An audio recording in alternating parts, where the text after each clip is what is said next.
utilizar da Constituição do Estado.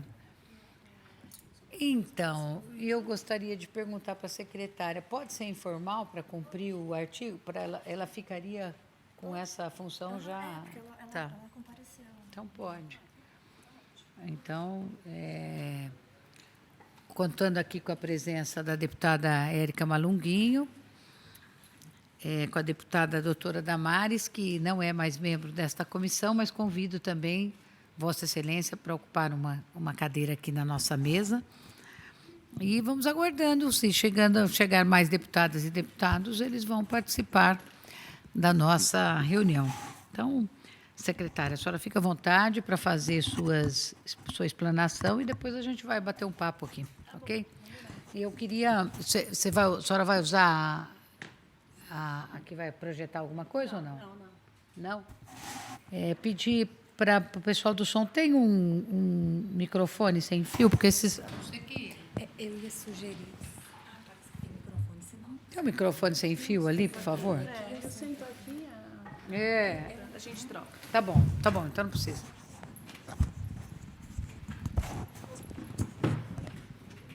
Eu não suporto esse plenário. Bom, boa tarde a todos, queridas amigas e deputadas. Beth, Érica, que conheci hoje, deputada Damares, eu me sinto muito à vontade aqui e muito carinhosamente recebida sempre, e eu gosto de dizer que a pauta do social nos une sempre transversalmente em todos os aspectos, em todos os recortes, em todos os olhares que a gente pensa sempre na população mais vulnerável, e isso sempre nos une. E é sempre com essa tranquilidade que eu gosto de trazer hoje uma prestação de contas a todos vocês, a cada um de vocês, sobre o que tem sido feito no desenvolvimento social do Estado. Vou contar um pouco sobre mim, talvez, para os que não me conhecem, e, na sequência, conto um pouco de como estamos trabalhando na secretaria. Eu tenho uma trajetória de terceiro setor que já remonta a 39 anos no terceiro setor. Eu comecei voluntária na mesma organização aos 14, Beth. E, claro, como toda a vida de voluntariado, entre idas e vindas, porque é assim a vida de voluntariado, mas sempre atuei numa organização do terceiro setor que tem todos os recortes de público. Tem creche para crianças até 5 anos, neste caso, até 5 anos, normalmente até 3 anos, mas, nesse caso, até 5 anos. Temos o contraturno da escola pública, temos a capacitação profissional, o atendimento às famílias e também aos idosos e à terceira idade. Uma organização que tem 105 anos, é a mais antiga organização de assistência social de São Paulo. E essa foi a minha trajetória e, na verdade, minha formação profissional. Eu sou administradora de empresas. Essa foi minha formação. Trabalhei no setor privado também, concomitantemente com a minha vida de voluntariado. E tenho certeza que foi essa atuação junto ao terceiro setor que chamou a atenção do atual governo para esse convite para secretariar aí o desenvolvimento social. Minha primeira iniciativa no setor público, eu não venho do setor público, não tenho experiência prévia no setor público, essa é a minha primeira experiência. E, portanto, minha primeira experiência aqui hoje também cumprindo com o artigo 52. Então, me permitam aí algumas falhas no decorrer dessa minha apresentação. Dito tudo isso, claro, hoje eu me proponho a fazer um balanço do ano todo da pasta de desenvolvimento social, e vou contar um pouco para vocês, talvez em 2 fases, o primeiro semestre e o segundo semestre. O primeiro semestre desse ano foi, para mim, um semestre de mapeamento, de identificação de programas que já existiam, de públicos que estavam sendo atendidos e de lacunas também, e de índices de sucesso e métricas de cada um desses programas.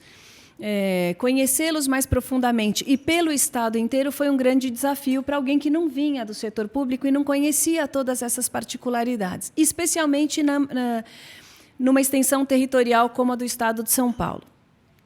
Então, eu reputo que esse primeiro semestre também foi uma identificação desses programas e também uma identificação dos servidores da secretaria, que já estavam, alguns já estão há muitos anos, e também dos profissionais em comissão, que também, para mim, eram pessoas novas, algumas convidadas por outros colegas, e que eu fui conhecendo ao longo desses primeiros 6 meses. Então, todo o próprio sistema da Assembleia e o próprio sistema do governo, para mim, eram todos tudo muito novo.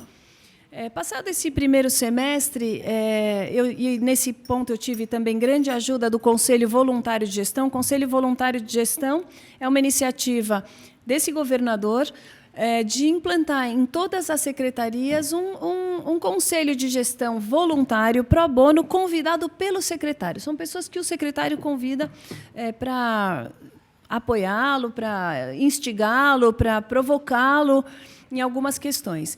E eu tive a felicidade de ter um conselho de gestão muito próximo a mim e muito interessado, todos eles com uma grande expertise nas suas áreas profissionais, mas também todos voltados a organizações sociais que apoiam, e todos com um olhar para o terceiro setor. Isso me ajudou imensamente, porque eu tive ao meu lado 10 pessoas com muita técnica, mas com muito coração. E eu entendo que essa é uma secretaria que tem que ser tocada deste jeito. Ela tem que ser tocada com muita técnica e com muito coração, porque nós estamos falando do recorte de população mais vulnerável do Estado, e as vulnerabilidades são diversas, não são apenas de renda, como muitas pessoas creem quando se fala em pobreza e extrema pobreza, que nós estamos falando de renda, e, na verdade, vulnerabilidades são multidimensionais, são diversas, e que têm que ser olhadas aí por esses vários prismas. Enfim, essa é uma população que nem sempre consegue enxergar toda a gama de vulnerabilidades que a aflige. Ela consegue enxergar algumas mais óbvias e algumas com a ajuda mesmo dos assistentes sociais e do apoio tanto das instituições municipais como estaduais e também os programas federais. A própria pessoa vai enxergando horizontes, alternativas e oportunidades. Esse também é um dos importantes papéis da área de desenvolvimento social. Hoje, na secretaria, e como eu a encontrei? Eu a encontrei bastante firmemente fixada em 3 pilares.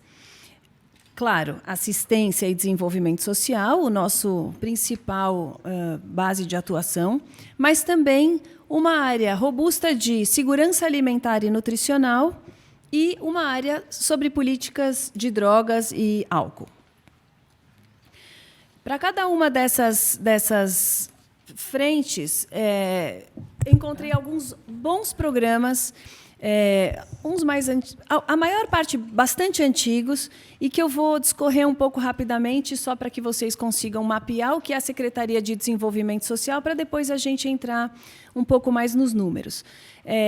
A área de assistência e desenvolvimento social, e todos os técnicos estão aqui, e aí, para mim, é um problema, porque eles são muito bons técnicos e estão há muitos anos e conhecem tudo muito bem, então, para mim, é quase uma sabatina falar sobre esse tema com a Tatiane, o Edson e o João ali. Mas, enfim, vamos lá. Basicamente, a secretaria atua nas diversas proteções sociais, na proteção básica e na proteção de média e alta complexidade. Ali, com cada uma das suas características e para públicos específicos, com programas específicos, se utilizando de uma rede municipal, que basicamente são principalmente os centros de referência da assistência social e os centros de referência especializados da assistência social.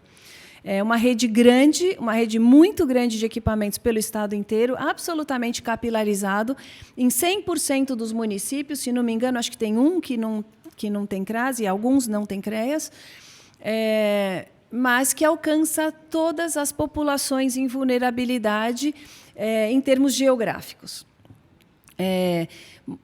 O Estado funciona como um grande,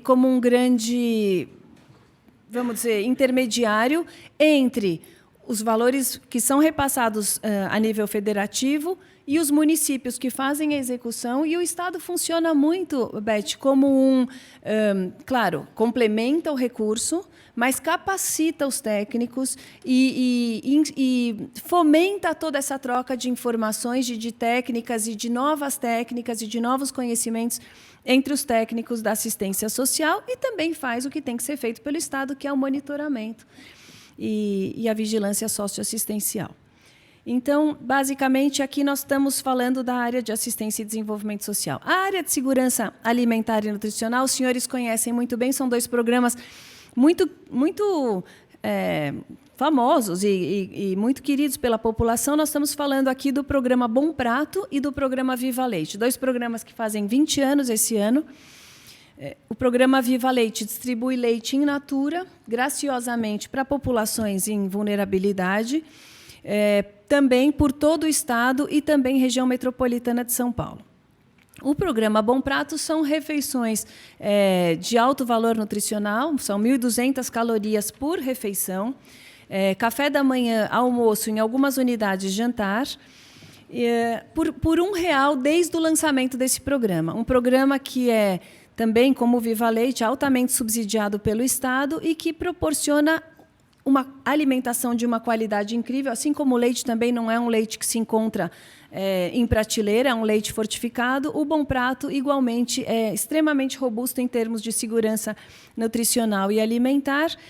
E, além disso, eu sempre gosto de dizer que é um programa muito mais do que de segurança alimentar, ele é um programa completo, social, porque ele tem todos os tipos de fortalecimento social associado à sua questão nutricional. Para pessoas idosos, para pessoas que encontram-se em momento de dificuldade ou precisam de uma energia também para a busca de um emprego, de um novo horizonte, o Bom Prato tem uma série de benefícios além da questão nutricional. E, finalmente, a política sobre drogas, que é o programa Recomeço, que é o nome do programa do Estado, chama-se Programa Recomeço, mas é muito mais do que isso. Ele é um grande programa baseado principalmente em questões de abstinência, mas como é o olhar da Secretaria e do coordenador atual da política sobre drogas, que é o Rodrigo Flaire, existem vários componentes para essa questão da política sobre drogas, não pode ser polarizado em tema A ou B, todos os temas são abrangentes e compõem um olhar de combate ao uso abusivo de substâncias psicoativas, mas, basicamente, esse programa é composto por comunidades terapêuticas, onde o indivíduo voluntariamente se abstém do consumo abusivo de 3 a 6 meses, e aonde um trabalho é feito junto a esse indivíduo para que ele se reorganize socialmente e profissionalmente e volte à reinserção da sociedade já com pleno das suas capacidades e sem o vício do álcool ou das drogas. Então, basicamente, essas são as 3 grandes verticais da Secretaria. Eu trago aqui vários números que eu posso passar para os senhores, mas também não quero entediá-los, a não ser que seja, enfim, uma questão particular de alguns de vocês, mas, basicamente, eu vou passar alguns números como uma prestação de contas desse primeiro ano de gestão,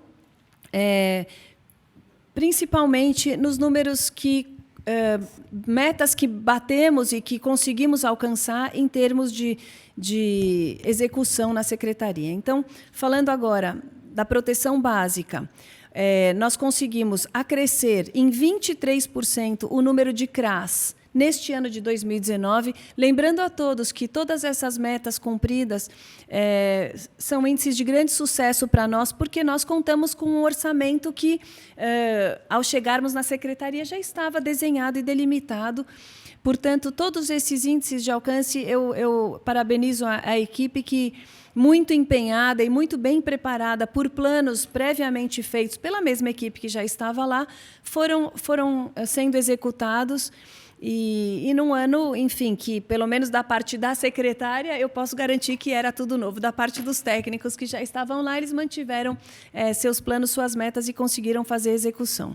Então, 21 novos centros de referência da assistência social em 2019, 8 novos CREAS, que são centros de referência especializados da assistência social, 4 novos centros POP, que são os centros para acolhimento para pessoas em situação de rua, e um programa que talvez não seja do conhecimento de muitos dos senhores, que era um programa que até pouco tempo atrás chamava-se Vila Dignidade, que é um programa de casas para idosos com plena autonomia, mas em vulnerabilidade social, claro que é o recorte da nossa pasta, foi renomeado e redesenhado este ano para um novo programa que chama-se Vida Longa, ali já pensando mais a autonomia dessas pessoas, pensando que o idoso hoje, nós estamos falando de uma amplitude etária de 60, de 50, muitas vezes,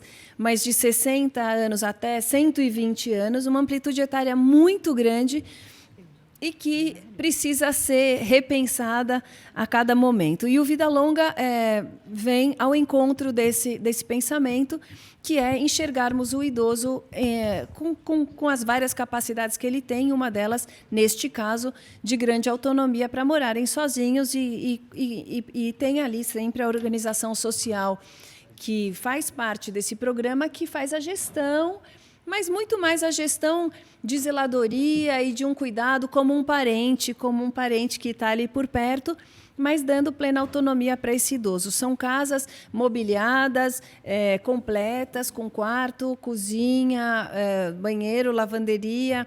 O idoso faz a sua vida, ele cozinha, não tem um refeitório coletivo. Ele tem 100% de vida autônoma, ele sai, ele volta, ele busca seu emprego, sua convivência e tudo isso.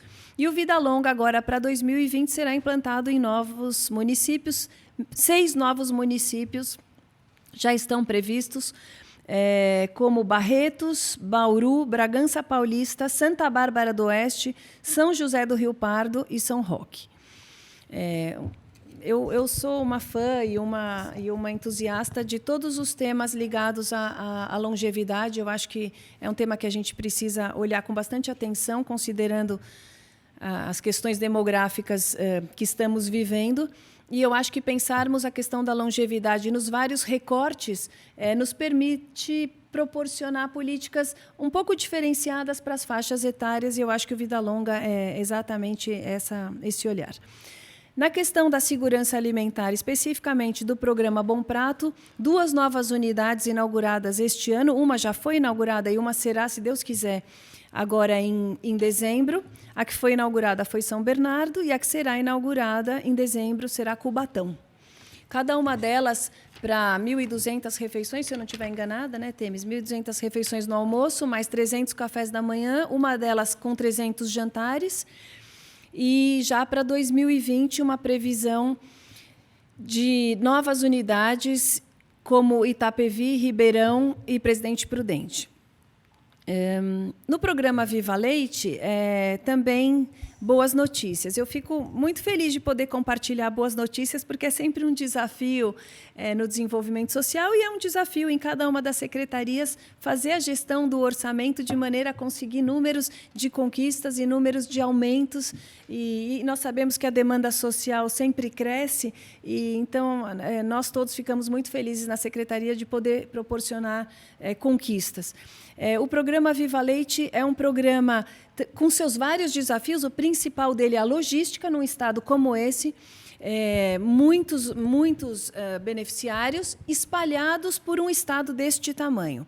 Mas a boa notícia é que o programa Viva Leite, para 2020, deve retomar, se Deus quiser, e nós estamos fazendo esse plano e organizando isso muito bem, inclusive fazendo toda uma renovação no sistema do Viva Leite, na questão das compras e da logística para otimizar o uso dos recursos, e nós devemos retomar o número de usuários que a gente não alcançava há vários anos atrás.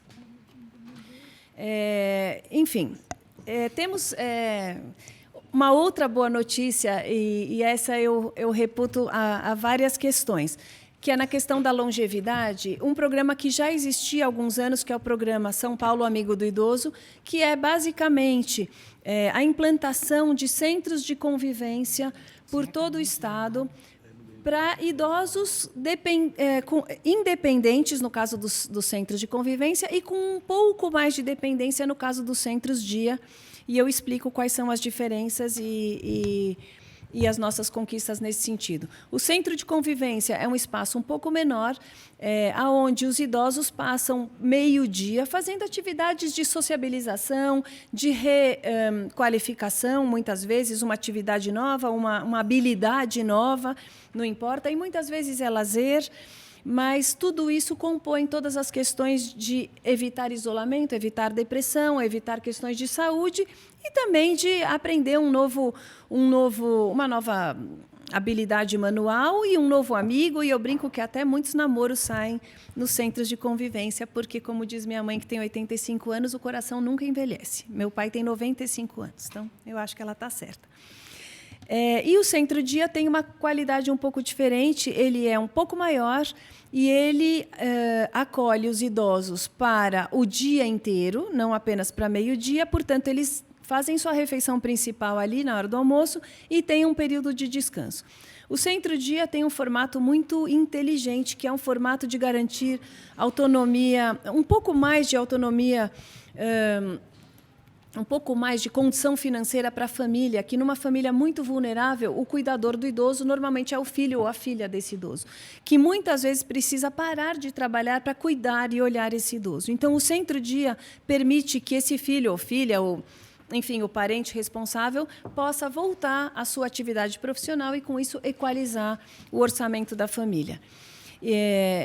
Enfim, nós temos a nossa boa notícia aqui, é que ao longo de 2019, de novo, um ano de desafios e um ano de aprendizado para mim e para muitos dos profissionais novos que vieram comigo para a secretaria, nós conseguimos implantar 24 novas unidades de convivência para idosos. É um número bastante expressivo, de muita velocidade, foram 2 inaugurações por mês, colocando um ritmo muito acelerado, tanto nas nossas obras, que muitas delas vinham com alguns impasses, alguns entraves, e também toda a questão, de novo, geográfica pelo Estado, de buscarmos quais eram essas obras que estavam com problemas, ou de obra parada, ou de obra com entrave, ou de qual era o problema numa obra que não estava ficando pronta, e conseguimos colocar já 24 em plena operação até o mês de novembro. Um grande índice de sucesso nesse aspecto também. Na área da política sobre drogas, muitas novidades também. O nosso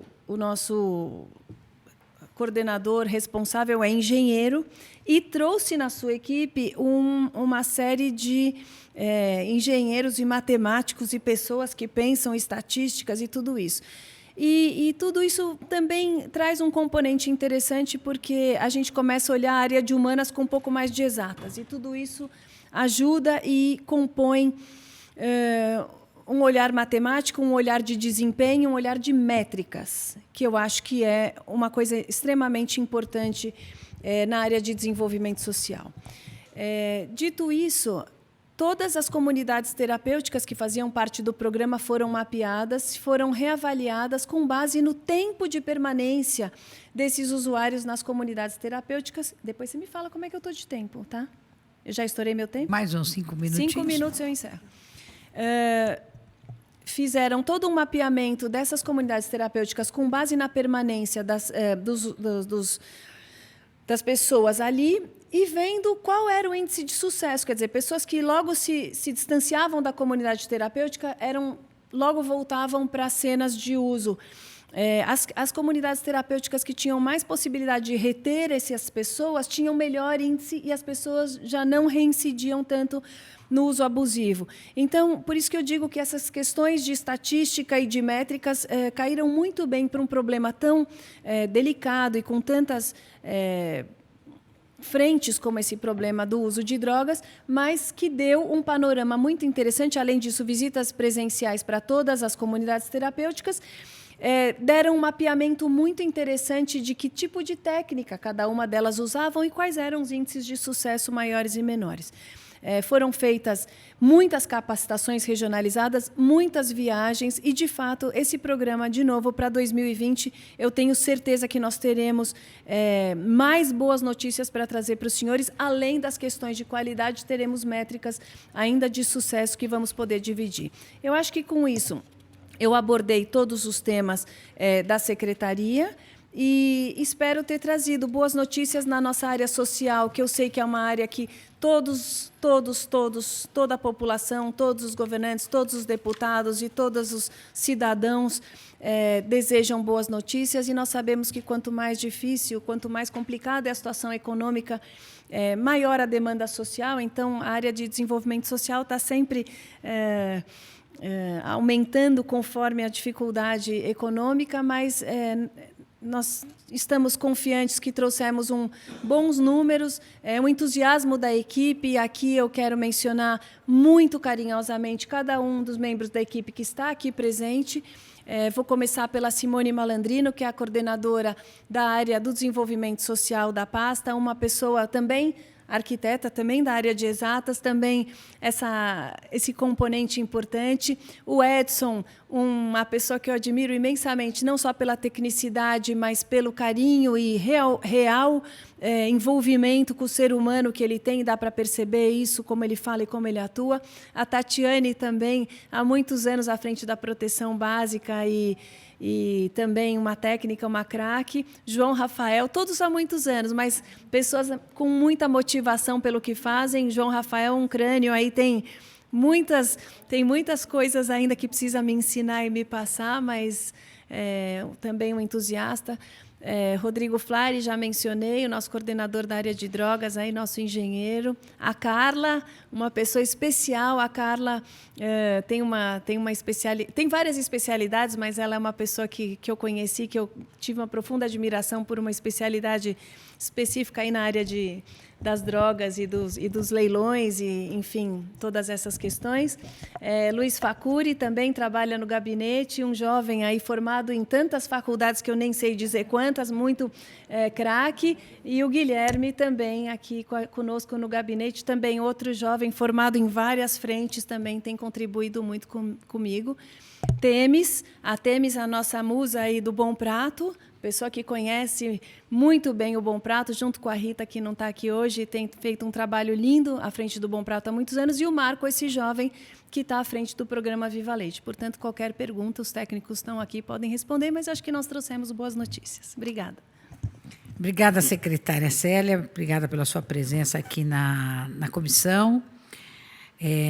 Queria também anunciar a presença do deputado Douglas Garcia, dizer que nós temos aqui 3 ofícios justificando a ausência: o deputado Vinícius Camarinha,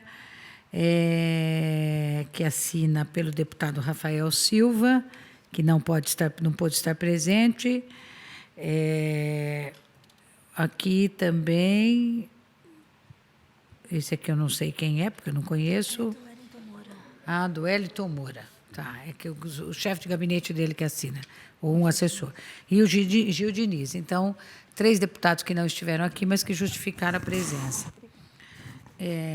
Secretária, dizer que a senhora tem uma secretaria que a gente já atua há muitos anos com muita força ali para poder ver se a gente consegue trabalhar reduzindo as profundas desigualdades que nós temos aqui no nosso Estado.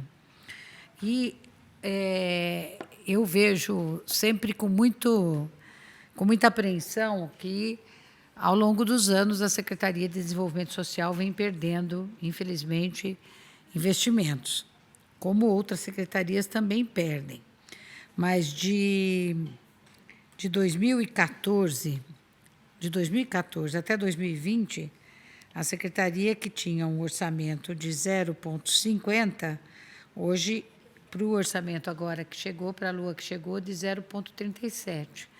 Parece pouco, mas em números absolutos isso representa uma quantidade bastante expressiva de recursos, o que acaba dificultando a implementação de políticas sociais e de políticas públicas que aquela secretaria é tão vital que o faça.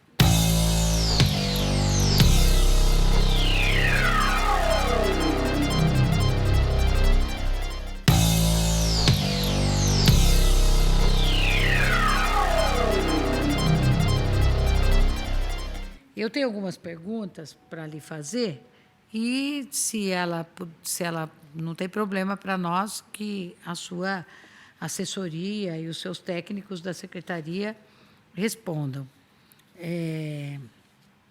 A primeira delas diz respeito à questão da política do Estado para o que vocês estão adotando para poder incluir a população em situação de rua. A gente sabe que aumentou muito. Hoje, vindo para cá, ainda eu tive um compromisso bem na região central e pude observar ali, passando pela Praça da Sé, depois por os canteiros da 23, como tem muito barraco, muita gente acampada, muita gente sem condições, e a gente sabe que os dados são muito complicados nessa área, a senhora sabe disso. É difícil, inclusive, você ter um diagnóstico mais perfeito, mais próximo. Eu andei visitando alguns abrigos também, inclusive abrigos da prefeitura, e tentando dialogar também com eles, porque é importante o papel da prefeitura, e falo, inclusive, com o pessoal da Comissão de Direitos Humanos da Câmara Municipal, para ver o que está sendo feito lá também, para implementar algumas políticas. Então, queria saber o que a secretaria tem preparado. A senhora cita que, eu não me lembro exatamente o número. Pop, né? De Centro Pop. A senhora fala durante a sua apresentação de alguns novos centros que estariam sendo oferecidos agora. Tem alguns municípios também que a gente vem acompanhando que têm feito algumas ações de exclusão da população em situação de rua. A gente recebe algumas denúncias, inclusive, nesse sentido, das lideranças do movimento. E primeiro, se a secretaria tem conhecimento disso e, se tiver, quais são as medidas que vocês estão adotando nesse sentido. E também com relação aos despejos de moradores de pequenas e grandes áreas, né? Como é que também vocês estão lidando para ampliar atendimento desses moradores que acabam ficando desalojados, né? Outra coisa que eu queria lhe perguntar, quando que o Estado implementará, não sei se algum dos seus técnicos pode nos informar, a Lei número 16.544, de 6 de outubro de 2017, que institui, embora foi uma lei que foi instituída antes da sua presença na secretaria, mas ela institui a política estadual de atenção específica para a política em situação de rua no estado de São Paulo. E a gente sabe que ela ainda está muito incipiente do ponto de vista da sua aplicabilidade. Eu queria também saber se a secretaria mantém algum programa ou parceria para atendimento das pessoas que moram em acampamentos de população sem terra. A deputada Marcia, que não pôde estar aqui, mas deixou aqui uma pergunta, também que eu vou lhe repassar. Qual o planejamento das secretarias e quais são as metas para o próximo ano?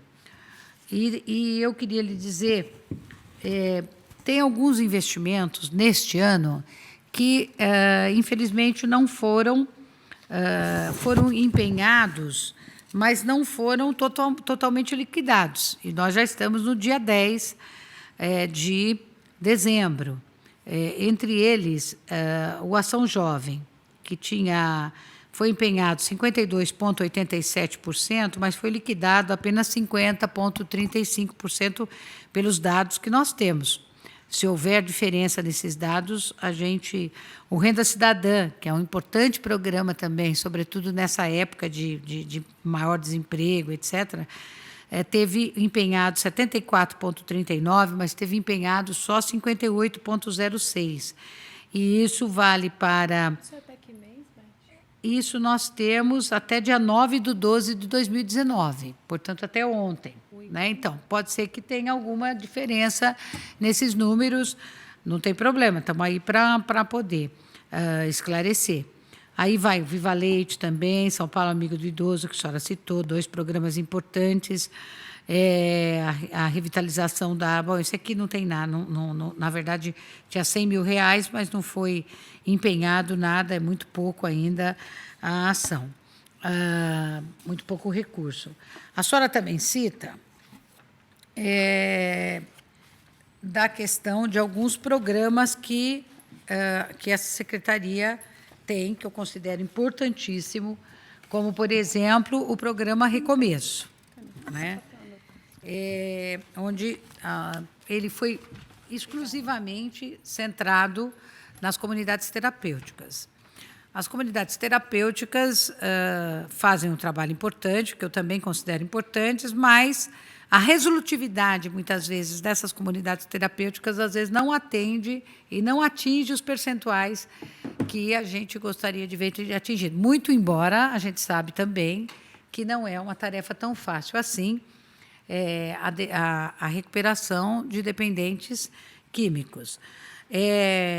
Acho que, talvez, em alguns momentos, falte um acompanhamento um pouco mais incisivo em relação às práticas adotadas nessas comunidades, até porque muitas delas têm um perfil bastante religioso e nem sempre essa religiosidade consegue atender os objetivos que é de recuperação total daquele ou daquela dependente que se encontra no interior dessas comunidades.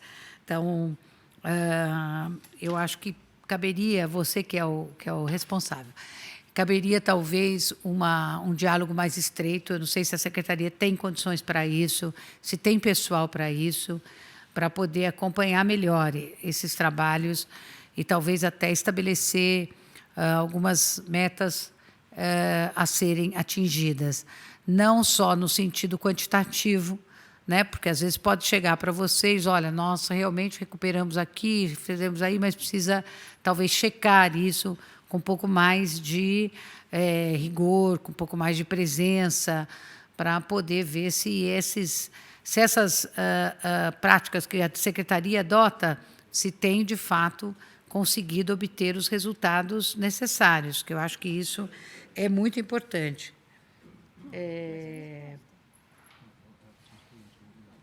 Eu vou passar assim para ela. A questão também do... Eu queria que depois, se a senhora puder falar a respeito um pouco desse programa Vida Longa. Eu, como você, também tenho uma preocupação muito grande com o pessoal da terceira idade, sobretudo aqueles que estão em situação de vulnerabilidade. Nós já tivemos aqui uma frente parlamentar, da qual eu coordenei na legislatura passada, e queria saber qual é o alcance, porque o que eu acho, os projetos da secretaria são importantes, eu acho que eles são ótimos, só que o alcance deles é pequeno, porque não tem recurso suficiente para poder, às vezes, fazer com que eles tenham uma extensão maior. Então, quando eu fui lá fazer uma audiência com a senhora, para falar, por exemplo, do programa Bom Prato, eu também considero o programa Bom Prato um excelente programa. Acho ele ótimo, só que ele precisa ser maior, só que ele precisa se estender mais. Não é? E como que a gente faz isso? Há uma demanda, e eles estiveram comigo, inclusive, as lideranças da população em situação de rua, que me acompanharam naquela ocasião, de que haja o oferecimento de jantar, que haja oferecimento, que o Bom Prato possa, que os restaurantes possam funcionar aos finais de semana, aos feriados. E isso é real, é uma necessidade deles, porque os abrigos não conseguem abrigar toda a população. E os abrigos também oferecem o jantar, tudo bem, mas não é todo mundo que está em situação de rua que está no abrigo. Né? Tem uma parte dessa população que está nas ruas e que precisa se alimentar. Então, o Viva Leite também é um programa ótimo, que também atende populações vulnerabilizadas.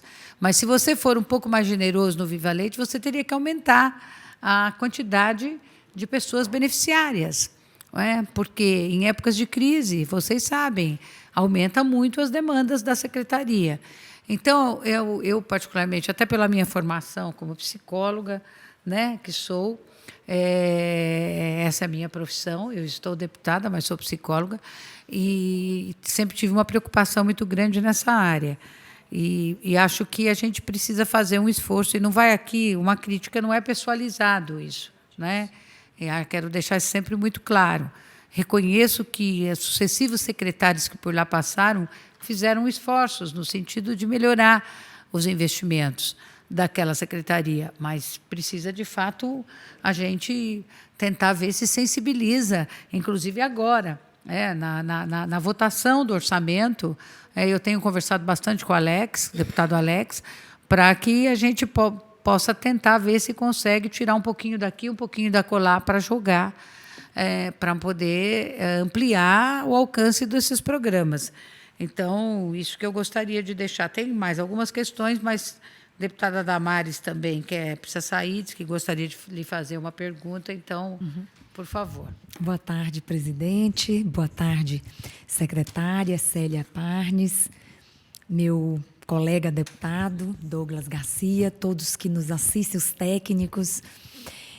Eu gostaria de ficar aqui realmente até o final, porque esse é um assunto muito sensível e com o qual eu também tenho muita aproximação, a secretária sabe das preocupações, mas eu estou sendo convocada ali com urgência pela minha bancada para uma reunião, já estão ali ansiosos e eu não poderia sair daqui sem fazer 2 registros, presidente.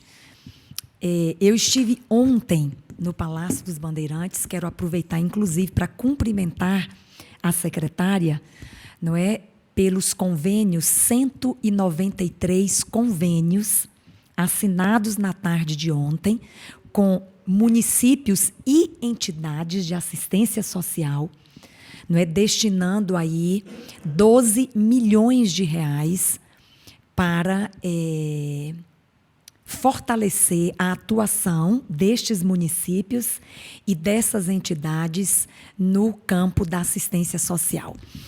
Eu reconheço que deve ser, secretária, um desafio imenso, não é, diante das demandas que são imensas, fazer uma gestão do orçamento para alcançar resultados.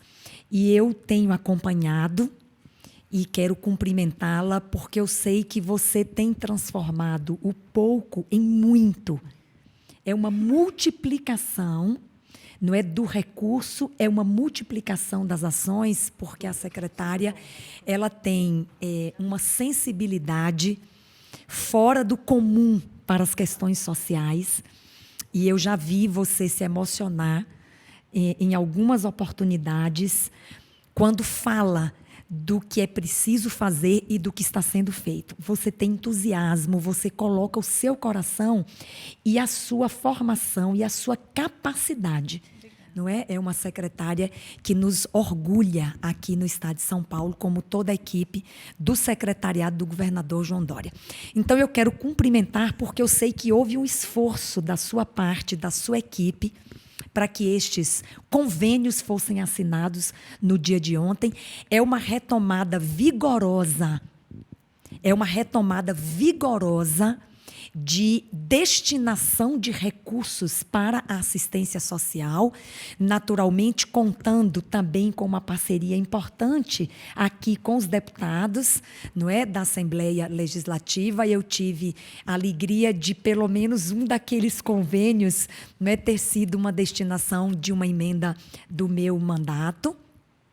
E dizer, secretária, que com este sentimento e este espírito com o qual a secretaria está atuando, certamente estes programas extraordinários e tão bem planejados que você apresentou agora, eu sei que você vai conseguir avançar ampliando os destinatários, não é? Até porque você pegou um orçamento que já estava fixado. Não houve como expandir um orçamento que já estava votado e que já estava fixado. Não é? E agora estamos às vésperas de votar o orçamento e tomara que haja um aumento, não é, no orçamento dessa secretaria, que você saberá multiplicar muito bem. Então, o meu registro é realmente para cumprimentá-la. Eu tenho muita expectativa a respeito do seu trabalho, não é, pela forma eficiente com que você o realiza. Eu tenho muita expectativa. Não é? E já agradecer e reconhecer o que você já fez. Especialmente ontem, coroando o ano de trabalho com a assinatura destes 193 convênios. São 12 milhões de reais destinados para assistência social. Muito obrigada. Eu quero pedir desculpas e pedir licença, porque eu tô recebendo uma convocação de urgência aqui, não é? E desejo êxito aí no restante dessa reunião. Obrigada, secretária. Eu que agradeço. Muito obrigada pela sua presença, pelo seu carinho, pelas palavras. Fique tranquila. Obrigada, secretária. Tchau, tchau. Obrigada. Presidente, eu vou precisar me retirar. Obrigada, viu? Fica à vontade, Damares. Douglas, até logo. Obrigada. Eu queria passar a palavra para o deputado Douglas Garcia, que também quer se manifestar. Sim, muito obrigado, senhora presidente. Na verdade, eu gostaria de fazer algumas perguntas, senhora presidente. Agora já é o momento? Pode? Muito obrigado. Pode fazer, né, secretário? Senhora secretária, seja muito bem-vinda a essa Casa de Leis. É um prazer muito grande recebê-la. Eu fiz questão de vir até aqui porque eu reconheço o trabalho de Vossa Excelência, inclusive como membro da Comissão de Direitos Humanos, eu visitei muitas instituições relacionadas à questão de direitos humanos, entidades beneficentes, filantrópicas, principalmente, que fazem um papel que muitas das vezes o Estado não consegue. E eu gostaria de fazer algumas perguntas, na verdade são perguntas bem simples, e gostaria de começar perguntando se existe alguma espécie de incentivo fiscal do governo do Estado às empresas privadas que fazem esse trabalho de filantropia. Algumas são pequenas, outras são grandes, mas eu creio que aquelas que realmente estão abraçadas, porque afinal de contas fazem um trabalho público, então elas deveriam receber por parte do governo do Estado esse respaldo. A outra pergunta que eu gostaria de fazer, senhora secretária, é com relação aos surdos. Nós temos hoje, eu sei que muitas vezes é relacionado mais à questão de saúde, porém a inclusão social é um trabalho que eu sei que é da pasta da senhora. Me parece que o incentivo às libras, hoje, ele não está tendo tanto retorno, né? Muitas vezes essa casa aprova leis atrás de leis que tentam fazer com que as libras cheguem a determinados locais que, infelizmente, não estão chegando. E até mesmo dentro da população dos surdos, não são todos que sabem. Acredito que minoria, né, Beth, sabe essa questão de libras. Então, me pergunto por que não parte a partir do governo do Estado ou de órgãos abaixo, infraconstitucionais, o implante coclear, né, que é um implante pouco conhecido. Realmente, na própria comunidade de surdos, alguns não sabem que existia esse implante. Eu conheci recentemente uma menina que, graças a Deus, ela é surda bilateral profunda e está escutando graças a esse tipo de implante. Então, de repente, o incentivo desse tipo de implante, de programa para as pessoas que são surdas, deveria entrar na agenda do governo do Estado, uma vez que está sendo um sucesso, pelo menos aqueles que estão recebendo esse tipo de tratamento. A segunda pergunta, senhora secretária, é com relação ao programa Pátria Voluntária do governo federal. É uma campanha publicitária do governo do Programa Nacional de Incentivo ao Voluntariado. Se existe alguma coisa nesse sentido paralelo aqui no governo do Estado também, de incentivar o voluntariado, né, para a gente poder meio que tirar o peso um pouco das costas do Estado, porque eu sei que existem muitas pessoas que gostam de ajudar, que têm condições de ajudar e que querem ajudar. Hoje esse programa, o programa Pátria Voluntária, é um programa que está sendo encabeçado principalmente pela primeira-dama, a Michele Bolsonaro, e eu queria saber, fazendo um paralelo aqui ao governo estadual, se nós temos alguma coisa similar. Eu já peço desculpas antecipadamente se acaso existe no governo do Estado funcionando qualquer dessas situações. Acontece que eu sou um deputado de primeiro mandato, também estou trabalhando aqui pela primeira vez, então peço a Vossa Excelência paciência. Naquilo que eu não entender, eu vou perguntar mesmo. E, por último, eu gostaria de perguntar também a respeito, já que a deputada Beth Saon falou a respeito das pessoas que estão em situação de rua, também é uma preocupação do meu mandato, cuidar dessas pessoas que estão em situação de rua, principalmente aquelas que são dependentes químicas, né? Hoje, por exemplo, nós temos no governo federal uma política nacional sobre drogas, né, que foi feito pelo Ministério da Cidadania, que vai atuar no acolhimento e tratamento de dependentes químicos. E eu queria saber da possibilidade, né? Nós tivemos em 2000 e, se não me engano, foi em 2016, o último ano de mandato do Dória, enquanto prefeito, a tentativa de acolhimento daqueles dependentes químicos para fazer uma espécie de internação involuntária. E foi barrado pelo Supremo Tribunal Federal, e etc., pela ausência do laudo médico, se eu não me engano. E eu queria saber se existe por parte, hoje, o Dória, enquanto governador, do interesse de se criar um programa de internação involuntária que atenda a todas as exigências que foram prescritas pelo Supremo Tribunal Federal, pela Justiça, ou seja, laudo médico, já também consagrando dentro disso a rede de atenção psicossocial, sem retirar, é claro, incluindo tudo, o Hospital Dia, o Centro de Atenção Psicossocial, mas sem retirar os hospitais psiquiátricos. Por que eu digo isso?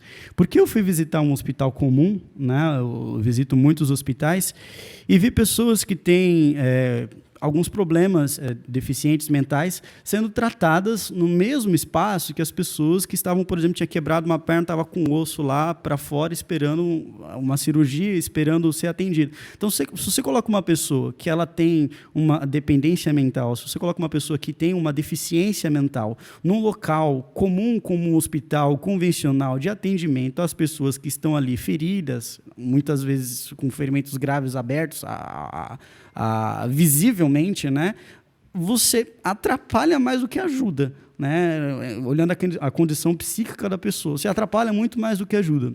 É o meu entendimento.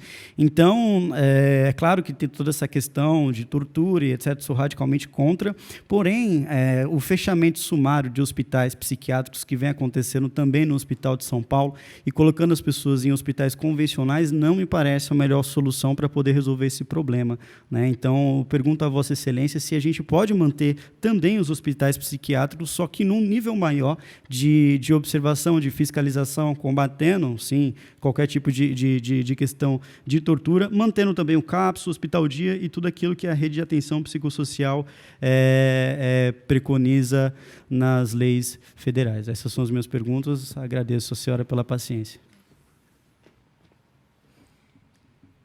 A palavra é sua, secretária. Ok, vamos lá. São muitos temas. Vou abordar aqui inicialmente, se o deputado me permitir, as demandas da presidente. Sim. Por favor, as damas primeiro. Abordando, algumas questões principais, várias perguntas em relação a pessoas em situação de rua. Vou pedir para o Edson me ajudar. E vou responder algumas outras, Edson, daí depois você entra com esse tema. Vamos inverter um pouco a ordem. Em relação ao orçamento e ao empenho, eu pedi para checarem exatamente esses números. Enquanto vocês falavam, eu pedi para checarem um pouco esses números. Então, o que está sendo considerado aí nessa sua planilha, provavelmente, ainda demanda o pagamento de novembro e dezembro. Quer dizer, nós temos aí 2 meses ainda que não foram pagos. Computados. Não estão computados, portanto, não estão abatidos deste valor. Além disso, temos também a questão do contingenciamento, que foi feito de maneira bastante intensa na pasta. Nós chegamos a 22% de contingenciamento em todas as áreas de custeio e mais de 40% no contingenciamento nas áreas de investimento. Isso teve impacto, sim, em vários dos programas. Além desse aspecto, um outro aspecto que é importante foi a nossa reavaliação dos cadastros. No caso aqui, nós estamos falando também do Ação Jovem e do Renda Cidadã, que você mencionou. Uma das coisas que nós fizemos no início desse ano foi uma revisão completa nos beneficiários, olhando questões de tempo de permanência desses beneficiários no programa, olhando com atenção casos que poderiam ter ficado por um período mais longo do que o necessário aí para a realização do programa. Tudo isso teve, sim, impacto com certeza, impacto nesses números que você trouxe aí. E na questão que você trouxe sobre a influência religiosa das comunidades terapêuticas no programa Recomeço, eu cheguei a abordar também esse tema de forma mais genérica, dizendo da requalificação e da recategorização que foi feita pela equipe, mas o Rodrigo Flari pode falar rapidamente sobre essa questão, porque é uma questão que o preocupa muito, o preocupava mais, agora o preocupa menos, já que ele já fez esse levantamento todo e tem também boas notícias para dividir. Em relação ao Vida Longa, que é um outro tema que você trouxe, estamos prontos a dirimir quaisquer tipo de dúvida, mas o programa Vida Longa ele é baseado em experiências internacionais de autonomia para idosos, um programa extremamente atual, bem desenhado, bem pensado, com base no que há de mais moderno no tema da longevidade. Mas me permita interrompê-la. Como é que é? Número de unidades. Isso. Quais cidades que estão sendo adotadas também? Eu tenho aqui a que relação são das cidades. já conveniadas? Pois não. Mas se você não quiser falar, pode depois encaminhar. Eu envio depois. A gente depois compartilha com os membros. Eu envio depois. Eu tenho aqui Mas todos os municípios que já estão contemplados, o tamanho dos módulos o e Estado os entra com... A Secretaria entra com o quê? Ela paga... Como é que funciona isso? A Secretaria da Habitação entra com a implantação da vila no município. Uhum. O município entra com o custeio dessa organização social. O Vida Longa. Vida Longa. Vida Longa. Vida Longa. Então, a Vila Dignidade mudou. Ele é um outro programa agora. Ele chama-se Vida Longa. Tá. Ele chamava-se Vila Dignidade. Agora ele chama-se Vida Longa e ele tem também uma série de mudanças, inclusive na própria implantação. Uhum. Ela tem um outro conceito, inclusive na própria implantação. Mas sim, eu posso lhe mandar tudo sobre esse programa mais a miúde, por escrito, sem problema nenhum. A questão que o deputado traz sobre incentivo fiscal, é importante lembrar que a Secretaria de Desenvolvimento Social tem 2 fundos que contemplam programas e projetos, melhor dizendo, contemplam projetos que podem ser incentivados, sim, fiscalmente. Um deles é o CONDECA, que é o Conselho Estadual da Criança e do Adolescente, e o outro é o Conselho Estadual do Idoso. Ambos podem contemplar programas com incentivo fiscal por parte das empresas. Em relação ao tema que o senhor trouxe de deficiência auditiva, neste governo foi implantada a Secretaria de Direitos da Pessoa com Deficiência, uma secretaria justamente voltada e enfocar o recorte de todos os tipos de necessidades e deficiências, inclusive a questão da implantação de Libras, que a secretária Célia Leão tem focado bastante, não só nas empresas com quem ela fala, como nos órgãos do poder público. Seria muito interessante, talvez, a sua conversa com ela em relação especificamente à deficiência auditiva, que ela além disso, é uma pessoa que há muitos anos é cadeirante, mas conhece todos os aspectos e já foi um membro aqui da casa por muitos anos. Seria uma pessoa interessante que poderia lhe dar toda essa informação. Em relação ao Pátria Voluntária, existem algumas iniciativas, sim, no Estado. Um deles é uma iniciativa nova que a própria nossa Secretaria de Desenvolvimento Social está implantando, que chama-se Frente Voluntária, que é uma atuação de mobilização de voluntários, especialmente mais prioritariamente em momentos de emergências e calamidades, aonde nós precisamos de voluntários rapidamente, áreas de deslizamento, grandes chuvas ou qualquer tipo de necessidade climática ou ambiental ou química e tudo isso. E também o aplicativo São Paulo Mais Humana, que é do Fundo Social, que também é um grande agregador de voluntários e geolocaliza as organizações sociais e os voluntários pelo Estado inteiro. Muito interessante para conhecer. E o senhor também pergunta a respeito da população em situação de rua e a sua interface com a questão das drogas. E é importante, acho que o Rodrigo, quando for... Rodrigo e Edson... O Edson sumiu? Ah, que susto. Quando o Edson e o Rodrigo fizerem a apresentação conjunta, porque tem tudo a ver um tema com o outro. Não raro as pessoas em situação de rua têm também comprometimento de uso abusivo, normalmente de álcool mais do que de drogas, mas tem os dois componentes. Então, eu acho que os dois podem fazer até uma fala conjunta, que eu acho que abraçam todas as perguntas que a presidente Beth trouxe e que o senhor trouxe também, e foi muito pertinente a sua colocação, porque o senhor juntou as duas coisas e elas realmente têm tudo a ver, e aí ele pode abordar a questão do hospital psiquiátrico, que o Edson tem propriedade também para falar todos esses temas, ambos, os dois. Está falando com os maiores craques do Estado aí sobre esse tema, então queria convidá-los a fazer uso da palavra. Tá. Pela ordem. Pois não.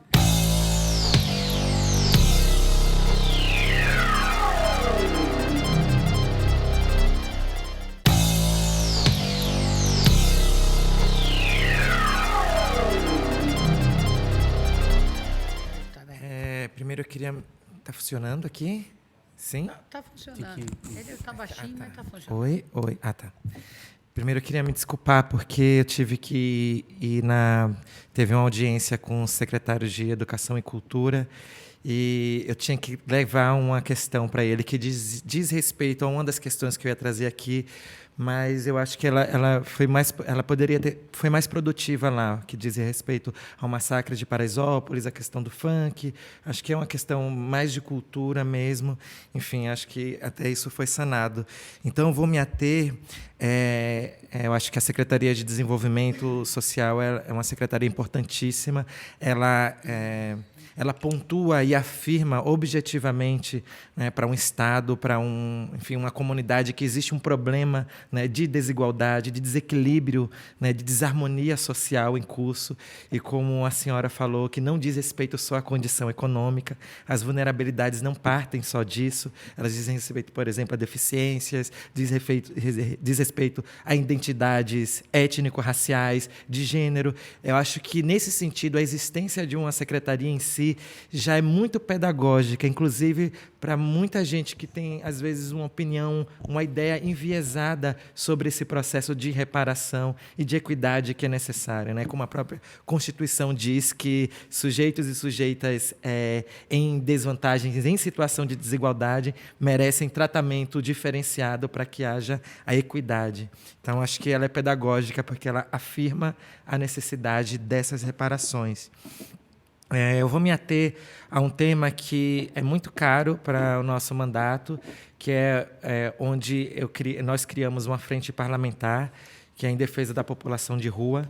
Nós temos como perspectivas de atuação no nosso gabinete, no nosso mandato, 2 fundamentos, que nós chamamos de fundamentos e não de recortes, que é o fundamento racial e de gênero, porque observamos que esses 2 marcadores determinam as distopias, né, do ponto de vista histórico, nos projetos das civilizações pós-colonização. Então, são essas diferenciações que foram apontadas e que construíram, né, no seu bojo aí o processo de desequilíbrio, enfim, de diferenciação, de apartheids e de violências estruturais. E ter essa frente da população, em defesa da população em situação de rua, é um lugar estratégico, porque considero que o máximo da abjeção humana é visível nessa experiência, né? nesse estado da condição de estar na rua. É ali onde estão, obviamente, a maioria da população negra, muitas mulheres, LGBTs, pessoas com deficiência, enfim, egressos do sistema prisional, usuários de diversas substâncias.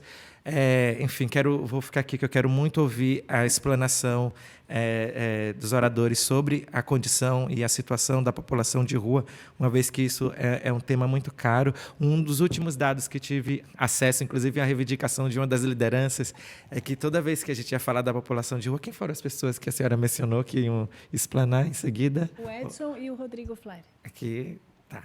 Ela falou, uma das coisas que a gente tinha como parâmetro, né, que era a questão do uso de substâncias, em especial o crack e o álcool, e uma dessas pessoas, dessas lideranças, falou assim: eu quero saber quando é que vocês vão parar de falar isso nas palavras dela, né, apenas sobre usuários de substâncias. Ela falou tem uma parcela gigantesca que não faz uso de substâncias. Mas eu só estou problematizando, não que isso não seja uma questão. É uma questão, sim, mas para dizer também que a gente tem pessoas aí em outras condições também, com a diversidade, né, que habita ali aquele processo da moradia de rua. Então, as questões que eu queria fazer... Uma diz respeito ao decreto de lei 57069 de 2016, que fala sobre a zeladoria urbana e que veda aos servidores e funcionários terceirizados usos de violência e não devem ser adotadas medidas que desrespeitem a integridade física e moral das pessoas em situação de rua. Não uma, nem duas, nem três, nem cinco, nem 10. As denúncias, elas são constantes. Inclusive, nesse sentido, eu queria perguntar sobre a lei a lei para a população em situação de rua, que é a Lei 10.544, do Carlos Bezerra, que é uma lei importantíssima, que fala da criação de uma ouvidoria, inclusive, se isso está em funcionamento para o acolhimento dessas denúncias. Que é isso, a Guarda Civil Metropolitana e a Polícia Militar de São Paulo ainda têm agido, e pessoas também moradoras de condomínio, etc., têm agido com muita, violência em relação à população de rua. Uma outra questão que diz respeito às remoções das pessoas, né, dos locais onde elas criam a sua residência temporária,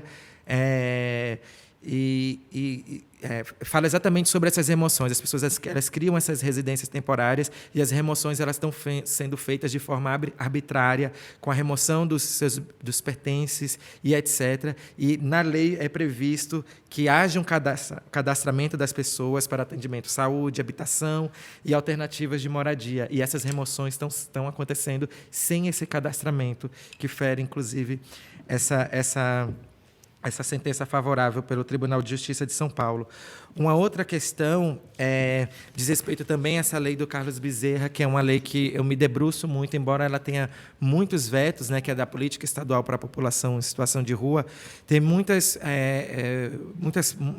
partes que são importantes e que, se elas fossem cumpridas, de acordo com o que está previsto, teríamos um salto qualitativo no atendimento a essa população, que diz respeito, que inclusive está no artigo 5º, no inciso 14, que torna a população de rua como público-alvo prioritário na intermediação de emprego, qualificação profissional, parceria com o setor privado e inclusão.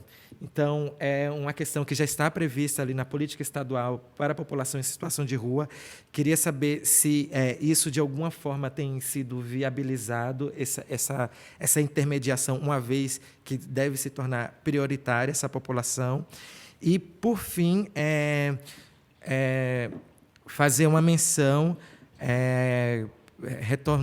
retomando aquilo falado anteriormente, que as vulnerabilidades elas não são apenas econômicas, e dizem respeito a identidades e a toda sorte de coisas que as violências estruturais foram condicionando.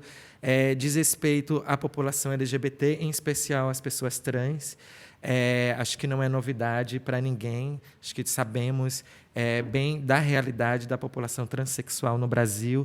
90% das mulheres trans e travestis elas se prostituem, e eu sempre falo isso, não existe nenhuma sociologia que explique a projeção maciça de um grupo a uma determinada profissão.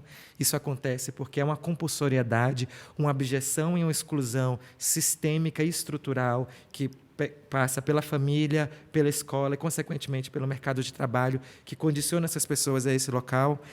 Nós tentamos aqui, a partir de um projeto de lei, estadualizar um programa muito exitoso que já aconteceu na Prefeitura de São Paulo, que chama Transcidadania. É um programa que prevê a reparação do processo escolar, que é onde está o gargalo para a entrada no mercado de trabalho, bem como a mediação no mercado de trabalho. E esse projeto, obviamente, ele enfrenta problemas absurdos aqui dentro na tramitação da LESP, tanto que ele está sendo julgado pelo mérito numa comissão de Constituição e Justiça, que deveria não julgar o mérito e sim a constitucionalidade. Enfim, mas isso diz respeito, como falei, às questões compulsórias, históricas e etc. Estive na Secretaria de Cidadania e Justiça para interceder também sobre esse programa e uma possibilidade de assistência a essa população que é absolutamente, né, desprovida de qualquer política pública, porque, obviamente, existe um demarcador que é estrutural, né, que é da marca, como diz o nosso querido Clóvis Moura. As discriminações no Brasil, elas são de marca, elas não são de origem, é o que você, né, tem para apresentar enquanto, né, a sua face pública. Essa população é uma das populações mais estigmatizadas, vulnerabilizadas, enfim. E que aí, enfim, a gente sabe muito bem como faz gerar todo um outro sistema, o sistema de marginalizações, que aí diz respeito a assassinatos, processos, né, dentro da cadeia produtiva da ilicitude, enfim. Então, queria pensar e perguntar sobre essas questões. Obrigada. Edson. Então, sobre a questão dos serviços voltados para a população em situação de rua, é importante esclarecer, né, que a política do SUAS, ela prevê a responsabilidade, né, para os entes federativos. Então, da União, o Estado e município. A União tendo a sua responsabilidade das normativas gerais e, principalmente, o cofinanciamento, né, da expansão dos serviços, dado aos últimos 15 anos, quando todos os serviços tipificados começaram a ser implantados. No âmbito do Estado, como a própria secretária já abordou, o Estado, além do cofinanciamento, né, do repasse do recurso via fundo a fundo, fundo estadual para os fundos municipais, ele também dá o suporte técnico, as orientações técnicas aos gestores e técnicos que executam a política pública no âmbito dos seus municípios. Portanto, todos os serviços previstos, tanto na proteção básica como especial de média e alta complexidade, estão sendo executados, na sua grande maioria, pela gestão municipal. Aí nós encontramos uma situação que, de certa forma, nos ajuda a compreender um pouco da dificuldade da expansão de serviços, porque, quando ofertado, seja por parte do governo federal ou por parte do governo do Estado, recursos para a expansão da rede, os municípios têm encontrado muita dificuldade de implantação de novos serviços, principalmente aqueles de equipamentos direto, como CREAS, CRAS, Centro POP, porque exige um corpo técnico efetivo. E, portanto, a grande maioria dos municípios acabam não tendo condições de concluir, né, o aceite que foi dado inicialmente para a implantação dos serviços, dadas as dificuldades da lei orçamentária e do limite prudencial de contratação de RH. Então, um exemplo concreto, nós tivemos a expansão de serviços para 99 municípios no Estado, no ano de 2017. 40 municípios foram contemplados para a implantação de serviços neste ano, 2019, e nós fechamos o ano com apenas 8 municípios conseguindo implantar os equipamentos. Os demais todos estão pedindo prorrogação de prazo ou devolvendo, né, o recurso que foi transferido via o governo federal ou do governo do Estado, porque não tem condições técnicas para a contratação e implantação desse serviço. Bom, no âmbito da população de rua, nós temos serviços na média complexidade, que são os centros POPs, nós temos no estado de São Paulo 51 centros POPs. Eles estão todos instalados nos municípios de metrópoles, grande porte e médio porte. São os municípios que acabam desenvolvendo e atendendo aos serviços complementares, como o serviço de abordagem social ou o serviço especializado, que é específico para o atendimento de população de rua. Os dados revelam que nós atendemos, em média, quase 13 mil pessoas por dia nesses equipamentos. Lá é ofertado orientação, encaminhamento para documentação, encaminhamento para atendimento médico, alguns quando desejam retorno para a vida escolar. Qual é o nome, desculpa? Centro POP. Centro POP. É o Centro de Referência Especializado para a População em Situação de Rua. E também é ofertado encaminhamentos para os pernoites, né, o conhecido encaminhamento para o acolhimento institucional, na modalidade de abrigo. No caso, o município de São Paulo é conhecido como centro de acolhida, mas na tipificação é como abrigo para pessoas adultas e também, possivelmente, alguns equipamentos para famílias. Nós temos, no Estado, são 163 equipamentos de acolhimento, né, que oferecem, então, o pernoite, o banho, o café da manhã e o jantar, enfim. E à medida que essa população ela acaba ficando, o atendimento se torna contínuo, ela passa por um acompanhamento para ser inserida na rede e possa vir a construir o seu projeto de vida na perspectiva de ter a sua autonomia, ou retorno à convivência familiar, ou o estabelecimento de uma nova família, ou o aluguel de um espaço próprio, quando há possibilidade de empregabilidade da pessoa. Nós temos mais 1.022 serviços, né, de média e alta complexidade que atende a população em situação de rua no Estado. Nós sabemos que no cadastro único, que é realizado lá no CRAS, né, a população em situação de rua faz o seu cadastro nos quase 1.200 CRAS, né, Tati? 1.200. 1.140 CRAS, né, no Estado. Temos que ainda implantar apenas mais um CRAS para universalizar no Estado. A população de rua efetiva o seu cadastro, o cadastro único. Isso nós temos, então, em registro no CAD único, em torno de 46 mil pessoas em situação de rua. Desses 46 mil, 35 mil recebe o Bolsa Família, né? Então, como uma forma de ter uma certa renda para dar conta às suas necessidades pessoais. Destacamos que, dos 645 municípios, 201 apontam como sendo uma das questões a serem trabalhadas e desenvolvidas no município, que ele identifica a população em situação de rua como um desafio, né, a necessidade de aprimoramento da política para o atendimento dessas pessoas. Com relação ao que foi colocado também aqui pelos senhores e as senhoras, a questão de denúncia, né, situações de violência praticada contra a pessoa em situação de rua ou qualquer outra pessoa, como todos sabemos, é crime. O canal mais utilizado pela população de situação de rua tem sido o Disque 100, né, então a população conhece, né, a população é bastante organizada, a população de rua, de todos os usuários dos SUAS, ela é diferenciada, né, ela constrói articulações, movimentos, participam dos espaços onde é possível, nas câmaras municipais, nas suas articulações, e ela também tem conhecimento de que ela pode denunciar alguma irregularidade de algum ato, seja do funcionário público ou seja de um serviço público, e a gente recebe no Estado inúmeras denúncias feitas por essas pessoas no Disque 100. O Disque 100 ele dispara essa denúncia para os órgãos que estão correlacionados com a denúncia efetivada. O Estado é acionado no sentido dele acompanhar que o município ou o serviço que está sendo denunciado venha a responder ao que foi feito, né, realizado no atendimento desta pessoa, para responder e depois tomar as medidas necessárias para a adequação desses serviços e o atendimento adequado desta população. Também foi abordada aqui questões que envolvem remoção de pessoas em locais públicos.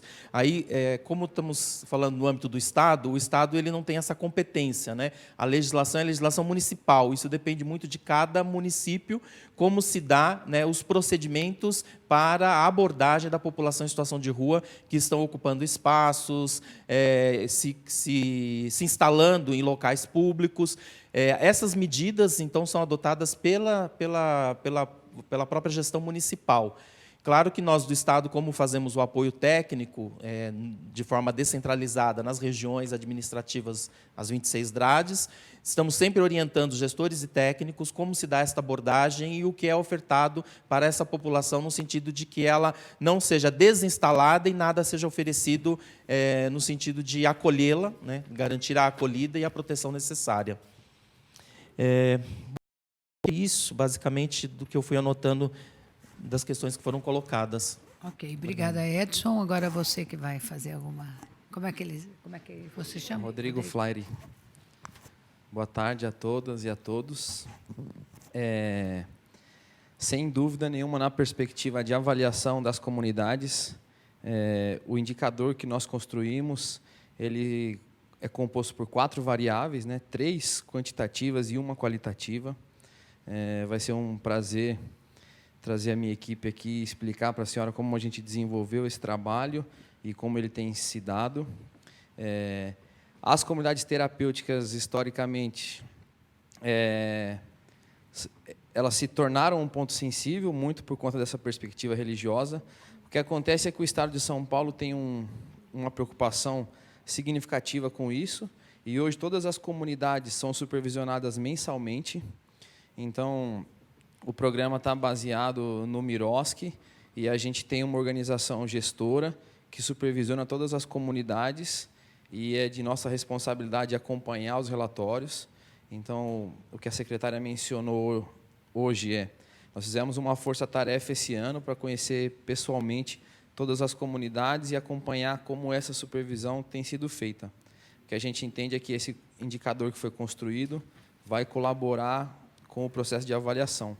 E um dos principais itens na perspectiva de supervisão é entender o papel da religiosidade e conseguir transformar isso num caráter de espiritualidade. Então, um dos trabalhos mais fortes que nós temos feito é dizer da importância do protagonismo dentro da comunidade, da dupla psicossocial, e entender que o serviço social e a psicologia juntos precisam assumir o protagonismo disso e não a espiritualidade. Então, a gente corrobora com o que a senhora falou e, nessa perspectiva, aconteceram muitas capacitações esse ano e, para o ano que vem, tem uma prevista para começar em fevereiro com o SENAC e 4 polos no estado, com capacitações presenciais para os socioeducadores e para a dupla psicossocial, uma capacitação de 3 meses. Então, queria que a senhora soubesse que o Estado está muito atento com isso. Com relação à internação involuntária, esse é outro tema polêmico. Em princípio, o Estado não está incumbido de fortalecer isso. Existe uma coisa que precisa ser esclarecida, que quando o senhor mencionou da mistura que existe dentro dos hospitais, o que a gente diz é o seguinte: os hospitais psiquiátricos eles ainda existem. O que acontece é que teve uma luta muito importante, que é a luta antimanicomial. Para quê? Para a gente conseguir qualificar as vagas. Então, a gente diz que no hospital psiquiátrico as vagas são qualificadas.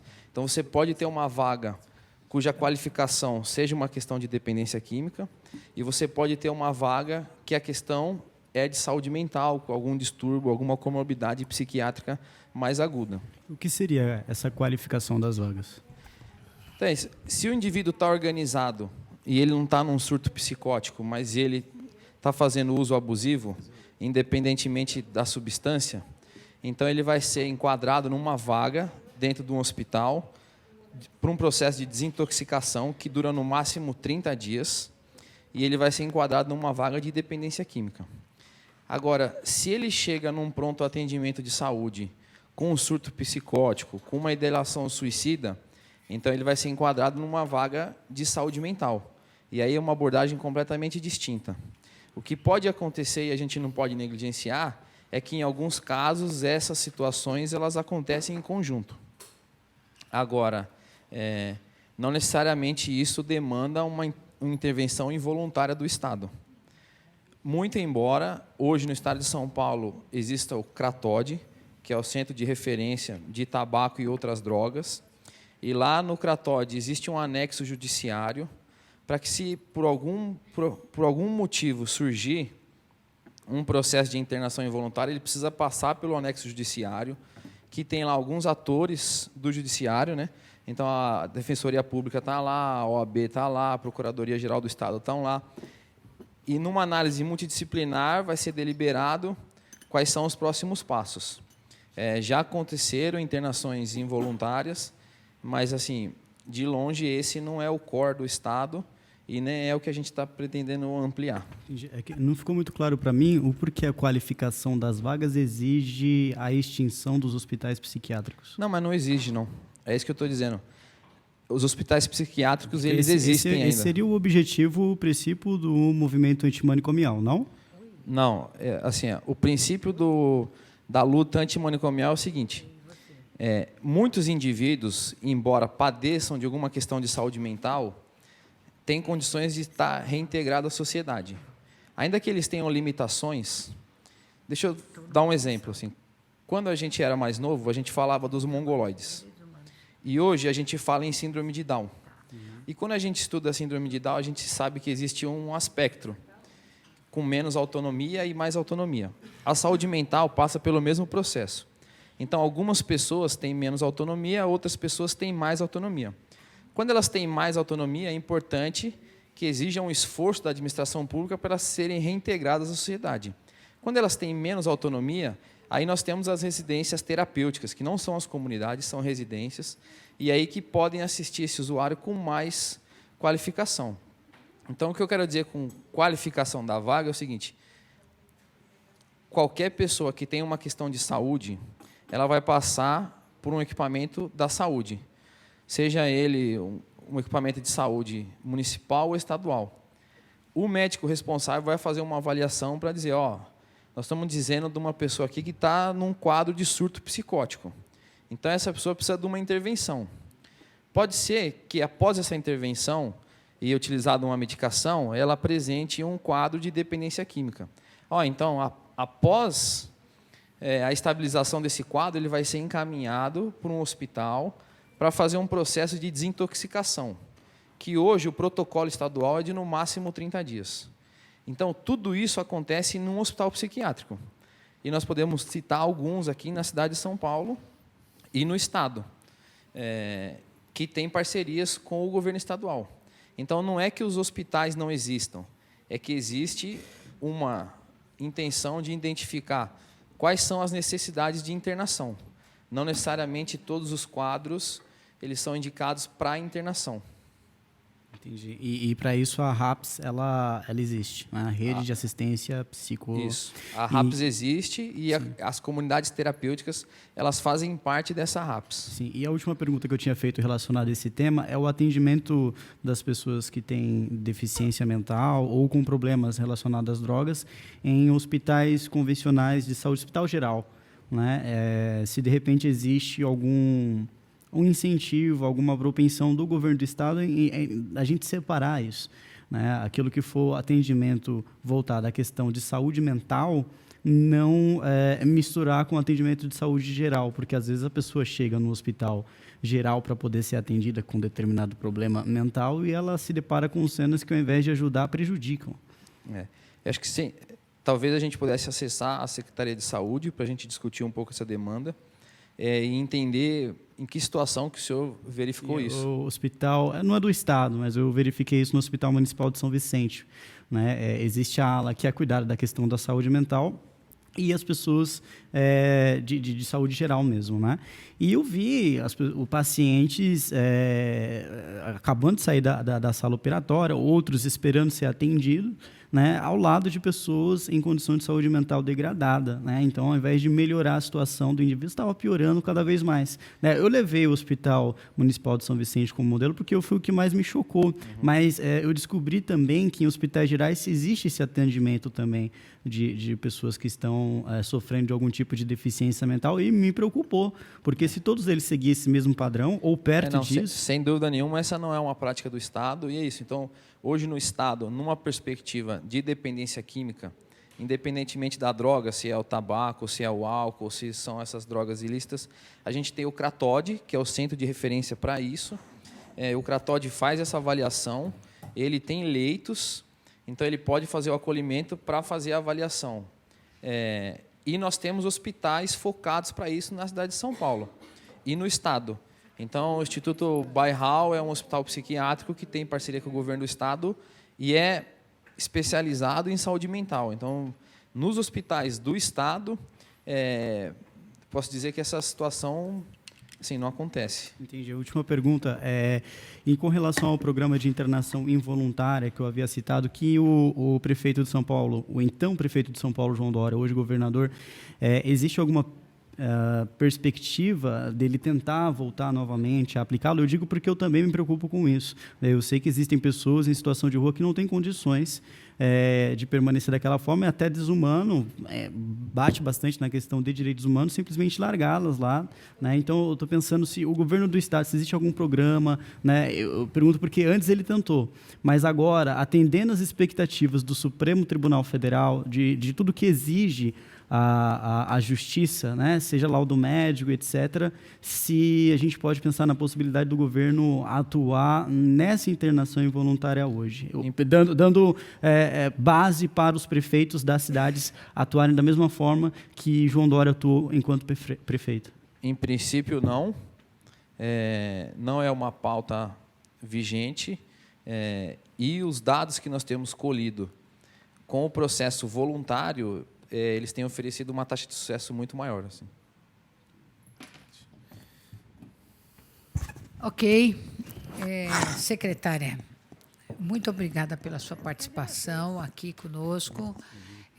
Infelizmente, poderíamos ter uma reunião hoje com a presença de todos os deputados, mas a casa também vive momentos difíceis, aí com a discussão da reforma da Previdência e outros projetos acumulados, tem contas de governador, tem o PPA, Plano Plurianual, e temos também a LOA, e toda essa confusão.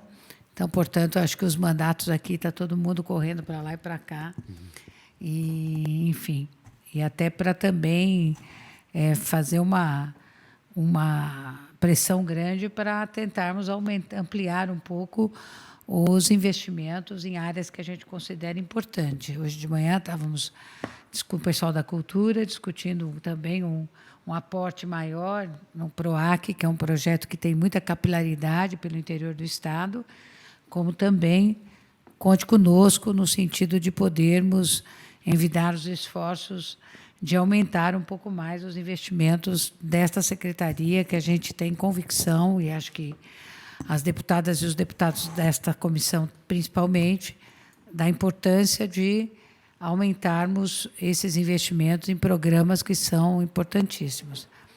Gostaria muito de, Rodrigo, podermos ter uma nova oportunidade para falarmos sobre isso, quem sabe no próximo ano, já que este ano a gente está finalizando, eu acredito que não conseguiremos mais ter outra reunião da Comissão de Direitos Humanos, uma vez que semana que vem, não sei se a Assembleia irá parar, se não irá, está tudo muito incerto aqui. Saudar também a presença do deputado Carlos César, querido companheiro aqui, e, se não havendo mais nada a tratar, tem uma questão que eu não fui respondida.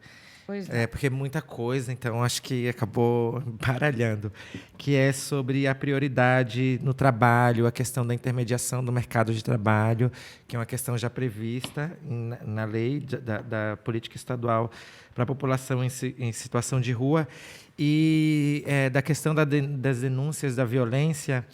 É sabido que é de responsabilidade do município, mas quem age, além da GCM, é a Polícia Militar, né, que é objetivamente aí movimentada pelo Estado.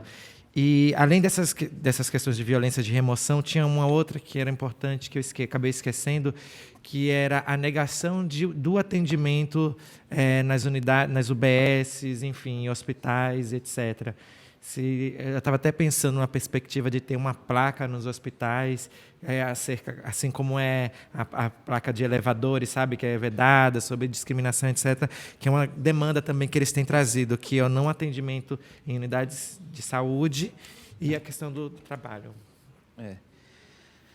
Eu posso dizer muito na questão do trabalho. A gente não tem divulgado ainda, porque é um programa piloto. Então, a gente desenvolveu um programa esse ano focado na empregabilidade.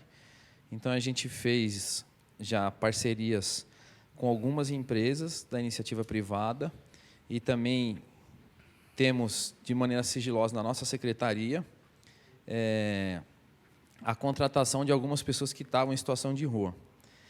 Eu tenho dito insistentemente que um dos acertos do governador enquanto prefeito foi o programa Trabalho Novo, que foi um programa focado para a população em situação de rua, mas que nós temos a oportunidade de melhorá-lo agora e ampliá-lo enquanto Estado de São Paulo.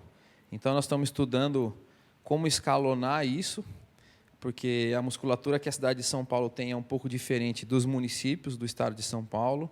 Então, identificar essas oportunidades.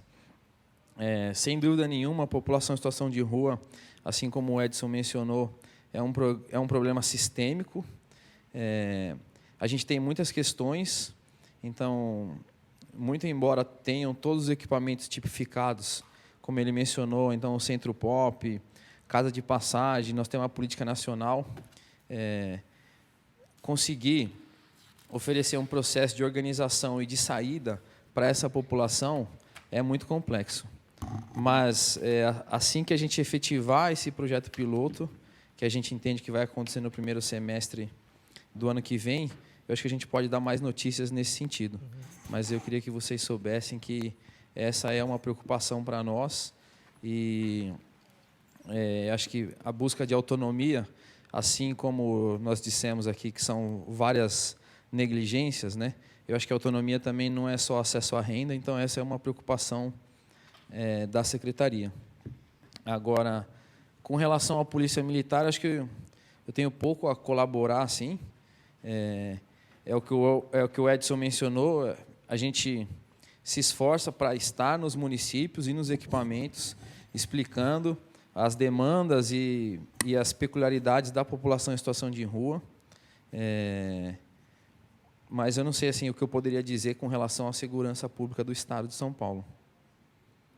Que a senhora disse que não foi respondida, né? Sim, exatamente, porque eu acho que não é uma questão de segurança pública, é uma questão de desenvolvimento social, de cidadania dúvida. E justiça. E aí, uma questão que eu acho que...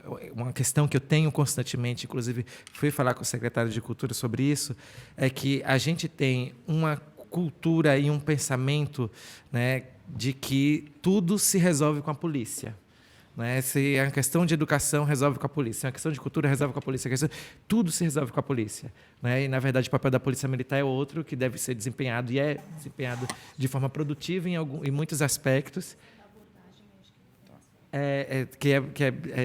Enfim, em alguns aspectos, mas há aspectos que precisam ser observados. E aí, onde é que essas secretarias se conversam para, enfim, a partir do marco legal, do que é determinado, para que não haja remoções, enfim, de forma indevida, para que não haja truculência na ação e etc.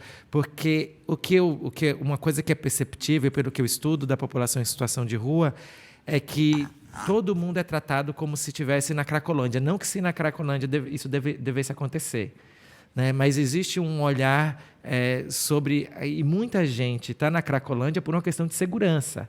Né? Muitas pessoas em situação de rua estão na Cracolândia que não são usuárias por questão de segurança pelo aglomerado. Enfim, e aí o que eu vejo é que isso se estende na cidade inteira. Pensando também, acho que tem uma dificuldade da expansão para os municípios menores, sim, mas a gente também sabe que a população de rua ela está concentrada nos grandes centros urbanos, que inclusive é o lugar de fuga imediato e o lugar onde, inclusive, garante o anonimato.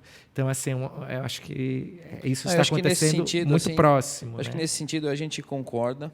E é por isso que nós temos um quadro tão técnico, numa perspectiva de implementar o que a política nacional diz com relação à população em situação de rua. O que acontece é que a gente tem essas dificuldades. Um exemplo simples. Toda vez que você tem um centro POP, você tem um serviço que a gente chama de busca ativa, que são os trabalhadores do SUAS que vão num processo de construção de vínculos, de entender quais são as demandas daquela população, de conseguir ofertar encaminhamentos. Agora, nessa perspectiva de expansão, é o que o Edson falou, muitos municípios padecem dessa dificuldade. E aí eu acho que, nesse sentido, é importante a gente entender as peculiaridades. Uma coisa, quando a gente fala da cidade de São Paulo, que nós temos aí a grande São Paulo utilizando a cidade, mais ou menos 19 milhões de habitantes, né, e um problema significativo. Outra coisa são municípios que tem proporcionalmente essa demanda, mas numa escala muito menor. Então, nesse sentido, nós temos uma política, nós temos esses esforços, que esse processo de implementação e execução para gerar mudança é um processo assim, lento e que as coisas acontecem de maneira orgânica. Então, a gente concorda nessa perspectiva do desenvolvimento social. Eu queria que você soubesse que tem esse serviço de busca ativa dentro da política e dentro dos estados, principalmente para todos os municípios que têm o Centro POP. Obrigada, Rodrigo. Eu tenho que encerrar, desculpe a sessão, a nossa reunião, porque está tendo verificação de presença. Eita. E nós temos que descer, senão nós vamos ficar com falta. Isso é muito complicado. Obrigada, secretária. Obrigada a todos que ficaram aqui até agora. Eu tenho que ir agora.